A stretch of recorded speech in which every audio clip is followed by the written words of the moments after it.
नमस्कार, मी दीपाली जगताप पाटील. नवदुर्गामध्ये आज आपण भेटणार आहोत international figure athlete Deepika Chaudhary हिला.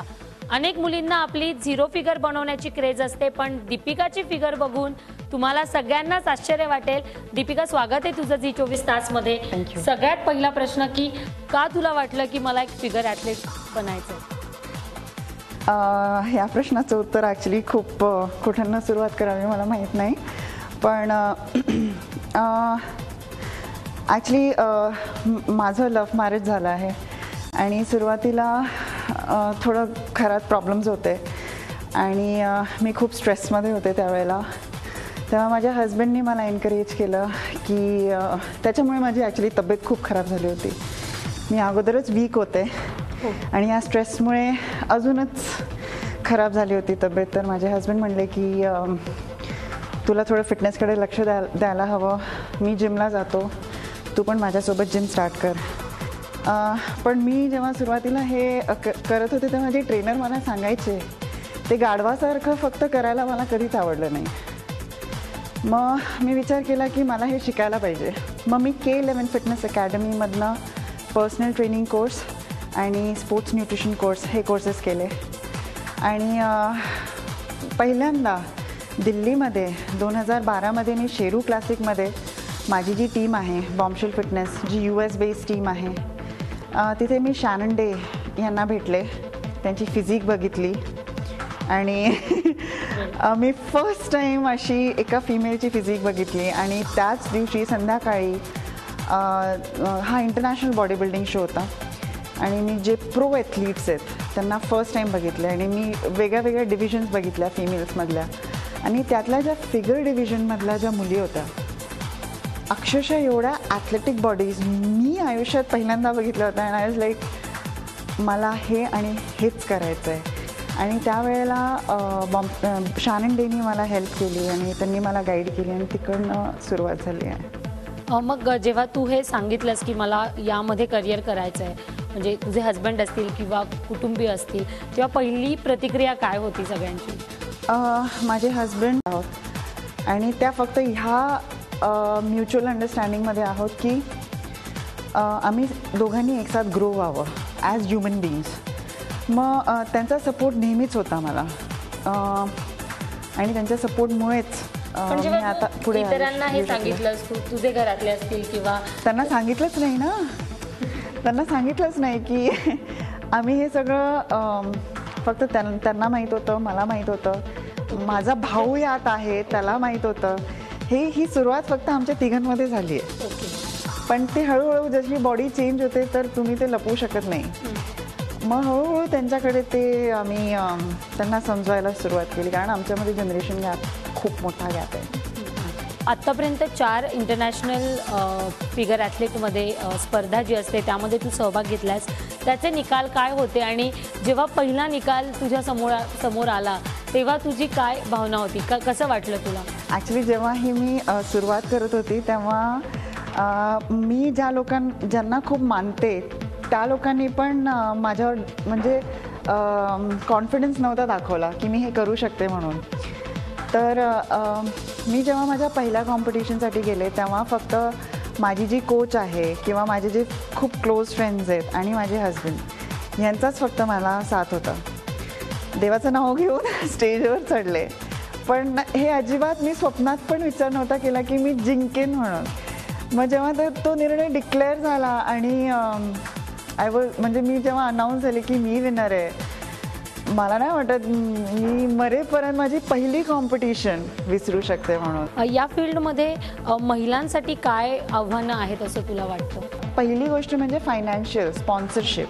दुसरे म्हणजे स्टँडर्ड, जे कॉम्पिटिशनची जी स्टँडर्ड इंटरनॅशनली आहे, अनफॉर्च्युनेटली आपल्याकडे तो स्टँडर्ड अजून यायला हवा आहे.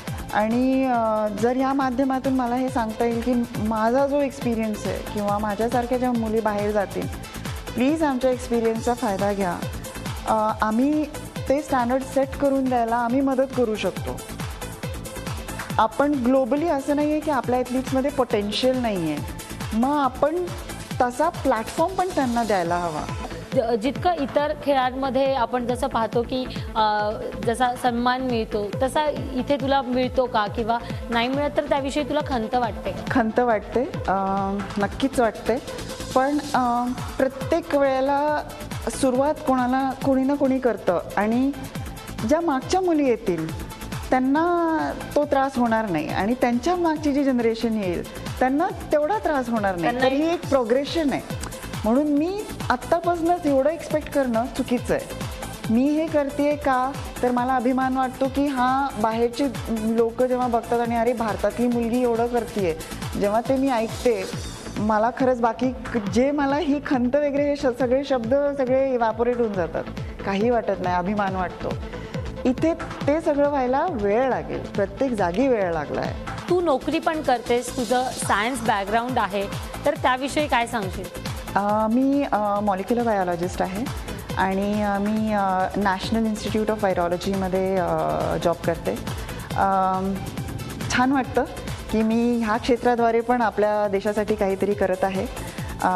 कारण आम्ही वर्ल्ड हेल्थ ऑर्गनायझेशनचे भरपूर प्रोजेक्ट्स वगैरे हँडल करतो. मी मीझल्स, मम्स आणि रुबेला ह्या 3 जे डिसीजेस आहेत त्यांच्यावर काम करते.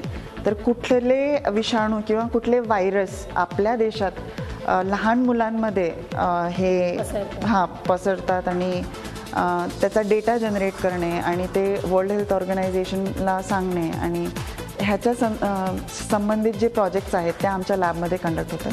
ते काम पुढे तुझं कसं नियोजन असणार आहेस? तू स्वतःसाठी काय स्वप्न पाहिलंयस यापुढे?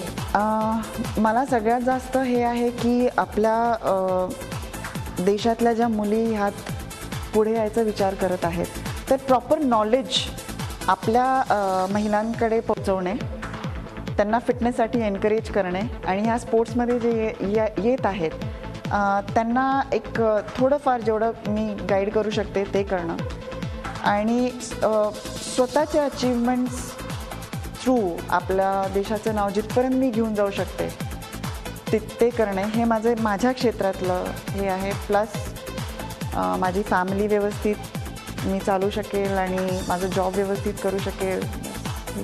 तुझं खूप खूप अभिनंदन दीपिका की तू अशा पुरुषांची मक्तेदारी असलेल्या या क्षेत्रामध्ये तू स्वतःला सिद्ध केलं आहेस. दीपिकाशी अशाच गप्पा आपण मारणार आहोत आणि पुढच्या भागात आपण खास मुलांकडून जाणून घेणार आहोत की दीपिकाला पाहिल्यावर त्यांना कसा कॉम्प्लेक्स येतो. तेव्हा कुठेही जाऊ नका, पाहत राहा झी24 तास, रहा एक पाऊल पुढे.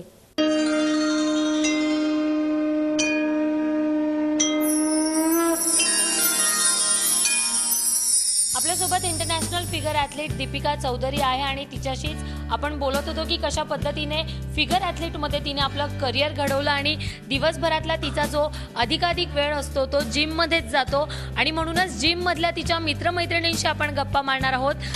या ठिकाणी दीपिकाचा एक फ्रेंड आपल्यासोबत आहे. काय सांगशील दीपिकाविषयी की तिची बॉडी बघून किंवा तिची शरीर रचना बघून एखाद्या मुलाला देखील थोडी लाज वाटेल अशी बॉडी आहे, तर तू काय सांगशील? म्हणजे तिच्याकडे बघून एक असं वेगळंच फिलिंग येतं की लाईक आपली पण बॉडी अशी असावी किंवा अशी म्हणजे एवढी शार्पनेस किंवा ज्या काय तिने शरीर सौष्ठवमध्ये भाग घेतला किंवा या सगळ्या गोष्टी तर तसं आपण पण व्हावं असं वाटतं. तू काय सांगशील? तू सुद्धा या ठिकाणी वर्कआउट करते, तुझं जिम आहे स्वतःचं, तर दीपिका इथे वर्कआउट करायला येते, तू एक मुलगी आहेस, तर तिच्याकडे बघून काय वाटतं? Deepika, everyone will speak about her motivation, inspiration. What I want to say is I have seen her grown. She has always done is never asked for help. She has believed and it was pure hard work.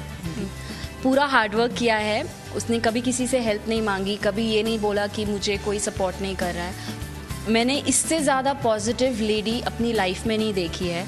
मुझे याद है अभी भी जब ये gym बन रहा था और हम भी वी वर ऑल्सो न्यू, वो आई, उसने काफ़ी हमेशा गाइड करती है इस जिम में, अच्छा बुरा वो हमेशा लोगों को गाइड करती है. और मुझे अभी भी याद है मैंने उसे पूछा कि आप किसी को सिखा के जब आप टिप्स देते हो आप फ्री में क्यों देते हो, आप किसी से चार्ज क्यों नहीं करते? एंड शी सेड ये कॉलेज के स्ट्रगलिंग किड्स हैं, मेरे टाइम पे वर्कआउट करते हैं, इनसे पैसे कमा के क्या होने वाला है. मुझे याद है कि मेरा पैशन क्या था और इन लोगों के अंदर मैं वो देखती हूँ. तो मुझे यही बोलना है कि बाकी लोगों को स्पॉन्सर्स और लोगों के साथ काफ़ी कुछ मिल जाता है. दीपिका एक ऐसी बंदी है जिसने अपने दम पे सब कुछ किया है. So fibre fitness is always always gonna be with her. असंच आहे की महिला इतक्या कठीण आणि इतक्या आव्हानात्मक करिअरमध्ये देखील पुढे जात आहेत आणि कशा पद्धतीने त्या पुढे जात आहेत, त्यांना इतरांचा कसा पाठिंबा मिळतो हे आपण ऐकतोय. दीपिकाची आणखी एक फ्रेंड आपल्यासोबत आहे, काय सांगशील? She would motivate me to get into the weight section, and she's always been there. No matter what she's going through, she's here, she's smiling, she's happy, and she's pushing you every time to work out. So if she's here, ती असते इथे तेव्हा we work out happily.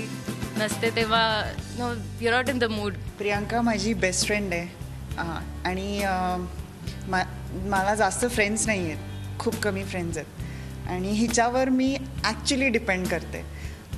मी असं नेहमीच positive हे कोणालाच शक्य नसतं, पण एक खूप वाईट फेजमध्ये जेव्हा मी होते त्यावेळेला फक्त प्रियांकामुळे मी इमोशनली त्यामधनं बाहेर निघू शकले. म्हणून मी सांगते की तुमचं एकट्याचं काही नसतं, म्हणजे देव तुम्हाला तुमच्या फ्रेंड्सच्या थ्रू असे ब्लेसिंग्स पाठवतात की अशा अवघड जागी जिथे म्हणजे सिच्युएशन्समध्ये जेव्हा फॅमिलीमध्ये पण तुम्ही सगळं शेअर करू शकत नाही, अशा वेळेला असे फ्रेंड्स तुम्हाला साथ देतात. पुढच्या भागात आपण पाहणार आहोत दीपिकाच्या घरी ती घरातली जबाबदारी, लग्नानंतरची दीपिका कशी आहे, तर ही सगळी जबाबदारी ती कशी पार पाडते हे पुढच्या भागात पाहणार आहोत. कुठेही जाऊ नका, पाहत राहा झी24 तास, रहा एक पाऊल पुढे.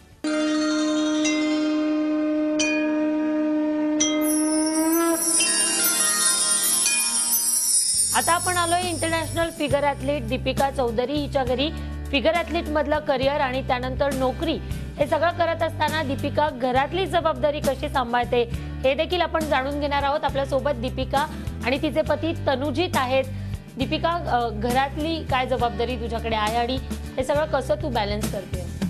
त्याचं सरळ उत्तर आहे, जेव्हा तुम्हाला एखादी गोष्ट मनाने करायची असते ती तुमची तीच आणि फक्त तीच तुमची आवड असते आणि फक्त त्या क्षेत्रातच तुमचा ध्येय नक्की असतो, फिक्स असतो, फोकस्ड असतो, तेव्हा तुम्हाला असं खूप कॅल्क्युलेटिव्ह मॅनेजमेंट वगैरे करावं लागत नाही. आपोआप ते मार्ग निघत जातात, कारण का तुमच्या डोळ्यासमोर ते लक्ष गाठायचं आहे, तुम्हाला फक्त एवढंच कळत असतं. तनुजीत, काय सांगशील जेव्हा तुला कळालं की तिची चॉईस हे सगळे आहे आणि एक मुलगा असून आणि एक हस्बंड असून तू हे सगळं स्वीकारतोयस आणि तिला पाठिंबा देतोयस, तर तुझ्यासाठी पण अवघड गेलं सुरुवातीच्या काळात? हाँ, डिफ़िकल्ट तो था. जैसे दीपिका ने बोला, ऑब्वियसली मम्मी डैडी का जो जनरेशन है वो थोड़ा ऑर्थोडॉक्स है, थोड़ा ओल्ड जनरेशन है, उनको चीज़ जल्दी समझ में नहीं आएगी. बट एम्बिशन था उसका, एम्बिशन था, उसको एक डिटर्मिनेशन था, एक ये था कि हाँ मुझे ये करना है, मुझे वहाँ जाना है, जिसको थोड़ा बोलते पागलपन था. तो वो पागलपन था कि मुझे ये करना है. और जिस तरह से वो बढ़ती गई इतने कम टाइम में, जो उसने अचीव करना शुरू किया, तो फिर मैं हमेशा उसके पीछे था कि हाँ ठीक है, ओके. और इस फील्ड में जो लोग अभी तक पहचानते ही नहीं हैं लड़की को लेके, वो फील्ड में उसने इंडिया को रिप्रेजेंट किया, वो बहुत बड़ी बात थी. तुझी ही शरीर रचना बघून काय प्रतिक्रिया असतात? हां, तेव्हा असं गाडी वगैरे थांबवून काच खाली करून मागे वळून बघणारी लोक भरपूर असतात, पण मला कधीही वाईट एक्सपीरियंस नहीं आला. हमारा दुर्गा पूजा होता है, आपको पता होगा. दुर्गा पूजा में काफ़ी क्राउडी एरिया है एक जगह जहाँ पे होता है, तो बहुत भीड़ होती है ऑब्वियसली, गणेश पूजा के जैसे दुर्गा पूजा. तो उसमें ये था कि हमने डिसाइड किया चल हम देखने जाएंगे, और इसने घाघरा चोली पहना था, है ना, घाघरा चोली वो पहना था, तो ये ऐसा था, यहाँ से ऐसा था बॉडी. हाँ, तो अभी पहन तो लिया, और वहाँ जाके जब वो गए तो घाघरे में तो पूरा एब्स दिख रहे और आर्म्स ऐसे हाफ में बड़े बड़े दिख रहे, तो मतलब वो दिखने जैसा था. सब कैसे है ये, वो अच्छा भी दिख रहा है, लेकिन जैसे उसने बोला एक अलग भी दिख रहा है, शेप में भी दिखता है, लेकिन लोग ऐसे एक्सपेक्ट नहीं करते ना कि, तो ऐसे बहुत इन्सिडेंसेस. महिलांना तुला आणखी प्रोत्साहन देण्यासाठी तू काय सांगशील की तुझ्याकडे बघून किंवा तू कसं हे सगळं व्यवस्थितपणे सांभाळतेस? मी बोलण्यात खूप एक्सपर्ट नाही आहे, पण मी मनापासून एक गोष्ट सांगते, एकच आयुष्य आहे, त्याला व्यवस्थित जेव्हा आपण त्याला तुम्ही जोपर्यंत आहात या आयुष्यात खरंच त्याला काहीतरी अर्थपूर्ण करा. आणि ते तेव्हाच होऊ शकते जेव्हा तुमच्या आयुष्यात काही महत्त्वाकांक्षा असतील. एक आयुष्य विदाऊट एम्बिशन काही नाही आहे. जाणून घ्या, स्वप्न बघा आणि मोठी स्वप्न बघा. भीती वाटायला पाहिजे जेव्हा तुम्ही ते स्वप्न बघतात की हे खरंच शक्य आहे का. तुला खूप खूप शुभेच्छा दीपिका, तू एवढा वेळ आम्हाला दिलास. तुझं सध्या तयारी सुरू आहे तुझ्या आंतरराष्ट्रीय स्पर्धेसाठी, पण तरीही तू आम्हाला वेळ दिलास. खूप खूप धन्यवाद. आज नवदुर्गामध्ये इथेच थांबूया. उद्या पुन्हा एका नवीन महिलेसोबत तिचं आव्हानात्मक करिअर आणि तिच्याविषयी जाणून घेऊया.